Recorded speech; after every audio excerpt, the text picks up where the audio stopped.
कि 1 जनवरी 1848 को 1 जनवरी 1848 को भारत में पहला स्कूल स्थापित हुआ था, महिलाओं के लिए खासतौर पर स्कूल स्थापित हुआ था। तो सूर्य दिवस के साथ साथ वास्तव में ये भारत में शिक्षा दिवस भी आज ही होना चाहिए, क्योंकि नई शुरुआत यहाँ से हम लोगों ने की थी। तो ये दोनों विशेष अवसर हैं जिसके बारे में हम लोग अपने आप को गौरवान्वित महसूस कर सकते हैं कि हम उस व्यवस्था को, उस परंपरा को आगे बढ़ाने का प्रयास कर रहे हैं जिसने भारत में सामाजिक और धार्मिक क्रांति की शुरुआत की है। वास्तव में हमारे यहाँ जितने भी नायक नायिकाएं हुए हैं उन्होंने इन दोनों पहलुओं को बहुत महत्वपूर्ण तरीके से आगे बढ़ाया है। मैं 4-5 मिनट लूंगा आप लोगों के। देखिए, क्योंकि हमारी लड़ाई मल्टी डायमेंशनल है और ये लगभग पिछले 200 साल से, जब हम 1 जनवरी 1818 की बात करते हैं तो अब 205 साल लगभग हो चुके हैं इस चीज को। तो हमारी लड़ाई 1 जनवरी 1818 से शुरू होती है और पिछले 200 साल में हमने लगभग जीवन के हर क्षेत्र में बहुत जबरदस्त प्रगति की है, बहुत उन्नति की है। और इसका परिणाम है कि देश में कोई ऐसी संस्था इस समय पे नहीं है जहां आप अपनी उपस्थिति दर्ज नहीं करा रहे हैं।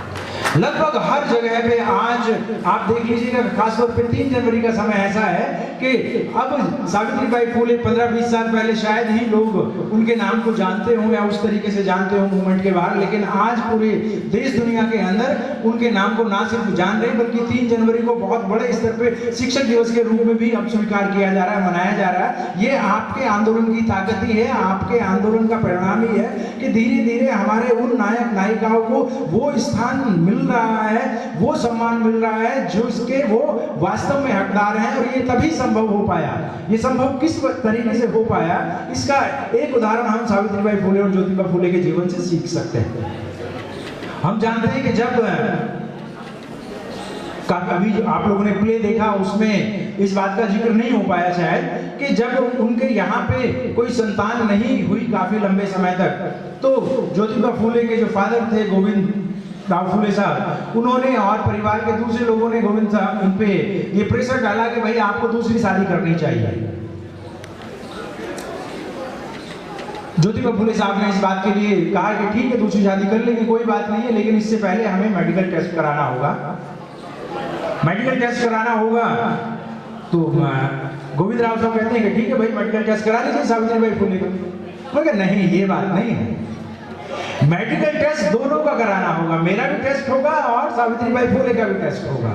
अगर सावित्रीबाई फुले में कोई प्रॉब्लम है तो ठीक है भाई दूसरी शादी कर लेंगे और दूसरी पत्नी आ जाएगी। लेकिन अगर मेरे अंदर कोई प्रॉब्लम हुआ, ज्योतिबा फुले इस बात को कहते हैं कि अगर मेरे अंदर कोई मेडिकल प्रॉब्लम है तो फिर सावित्रीबाई फुले की दूसरी शादी होगी और उसका जो दूसरा पति है वो मेरे साथ मेरे घर में आके रहेगा।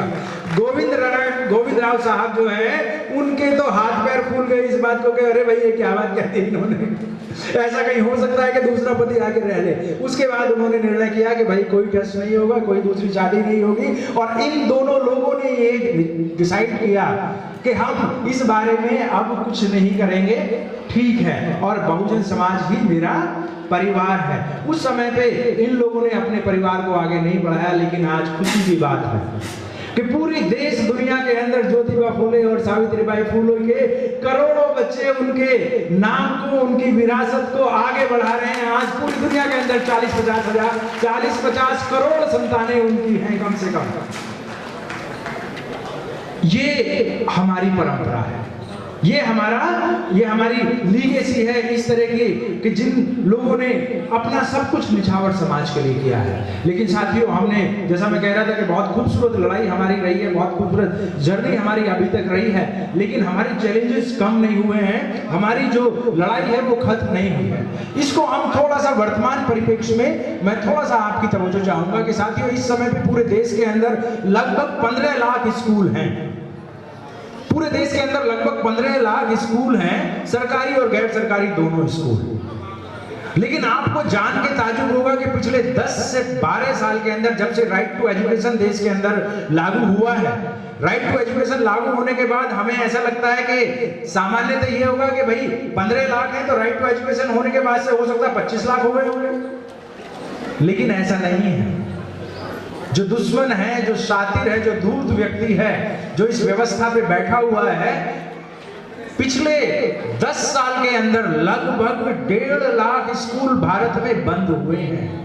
सरकारी स्कूल बंद हुए हैं 1.5 लाख, और ये सारे के सारे सरकारी स्कूल जो बंद हुए हैं वो आपकी बस्ती में बंद हुए हैं, वो उस जगह पे बंद हुए हैं जहां पे शेड्यूल कास्ट रहते हैं, शेड्यूल टाइप्स रहते हैं, बैकवर्ड क्लासेस रहते हैं, माइनॉरिटीज रहते हैं। क्यों? क्योंकि ये कह रहे हैं कि भाई इन स्कूलों में बच्चे नहीं आते, इन स्कूलों के अंदर इंफ्रास्ट्रक्चर नहीं है, इन स्कूलों के अंदर और वो व्यवस्था नहीं है जो होनी चाहिए, इसलिए इन स्कूल्स को बंद करके बराबर में अच्छा स्कूल चल रहा है उसमें मर्ज कर देते हैं। तो जो बच्चा हमारा 1 किलोमीटर पे नहीं जा पा रहा था वो 4 किलोमीटर कैसे जा पाएगा? होना तो ये चाहिए था कि इन स्कूलों के अंदर ज्यादा सुविधाएं देते, इन स्कूलों को अप टू डेट बना के ज्यादा करते। जो 15 लाख स्कूल हैं उनको 25 लाख स्कूल बनाते, लेकिन सरकार जानती है कि कहां पे स्कूल खोलने हैं और कहां पे सरकारी ठेके खोलने हैं, कहां पे शराब के ठेके खोलने हैं। इसलिए हमें हमारी लड़ाई बहुत बढ़िया रही है, हम लोगों ने बहुत तरक्की की है, लेकिन अपनी आंख नाक कान खुले रखने हैं कि ये इतनी आसानी से नहीं मानने वाले हैं। बाबा साहब ने 1936 में ही लिखा था कि इसको सुधारा नहीं जा सकता, ये जातिवादी जो कीड़ा है, जो जातिवादी जहर है, इसको आसानी से इंजेक्शन के द्वारा सुखाया नहीं जा सकता है, गोली के द्वारा सुखाया मतलब टैबलेट के द्वारा सुखाया नहीं जा सकता। वो कह सकते हैं it can not be reformed, it can only be destroyed. कुछ भी बदला जा सकता है लेकिन जहर को अमृत नहीं बनाया जा सकता है। ये लड़ाई हमें अपने आप लड़नी पड़ेगी, और हमारे जितने भी नायक नायिकाएं हैं उन्होंने हमें बता दिया है कि जरूरत पड़े तो 1 जनवरी 1818 को याद रखिए, जरूरत पड़े तो उसको याद रखिए।